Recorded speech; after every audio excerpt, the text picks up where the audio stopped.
Hey guys, it's Jess, and I'm so excited to be sharing a new video tutorial with you for the Hedgehog Hollow. This video is using the December 2019 subscription box from the Hedgehog Hollow, and I'm using the stencil included in this box. It's this really cute heart layout with the word love in the middle. I've got a piece of black cardstock here. I've laid the stencil over top, and I'm using some embossing ink to put ink directly onto the cardstock. And then once I remove the stencil, I'll be able to pour embossing powder on it. You can choose any color you want. For this one, I just went simple and used white because I wanted to do a more simple and elegant sort of feel, and I thought the black and white would look really nice together. So once you've made sure to press really nicely through all of those open areas of the stencil, you can also use an embossing dabber for this instead of the actual ink pad, and you may have just as good results or maybe even better because it's a smaller area. Once you're done putting that embossing ink and making sure you have covered all of your areas, go ahead and grab your embossing powder. Like I said, you can choose whichever color you'd like. I just went with a white Ranger embossing powder here, and it worked out nicely. Now, you may notice that I've got kind of a strip where my washi tape was holding the stencil in place. You can definitely put your tape in a different place so that that doesn't happen, but I wasn't too worried about it. I just left it in and it worked out okay in the end, I think, but let me know what you think about it down in the comments below. So once I got all of my ink and my embossing powder on there, I did go ahead and melt it all with my heat tool.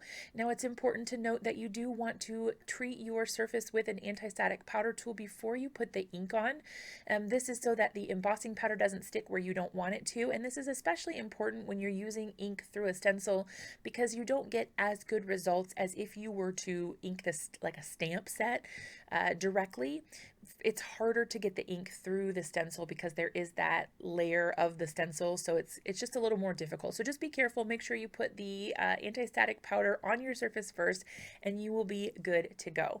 So now I'm using a pair of sharp scissors to fussy cut out the heart shape, and I'm just kind of going along the edges of each of the hearts so it has some nice little curves and it's not just a solid straight line heart shape, if you know what I mean. And you can see I just cut right around wherever I had that design, and I left a straight line on the side. Now I do go back and trim this off later, but I wanted to see what it was going to look like on my card. I did feel like it needed to be moved over just a little bit, so I got out my paper trimmer. I went ahead and trimmed it down, maybe like a quarter of an inch or so. And then it was ready to go ahead and mount on my card. So for mounting on my card, I just went ahead and used the ATG that I use for most things. This is an advanced tape glider, and it is basically a very large tape runner.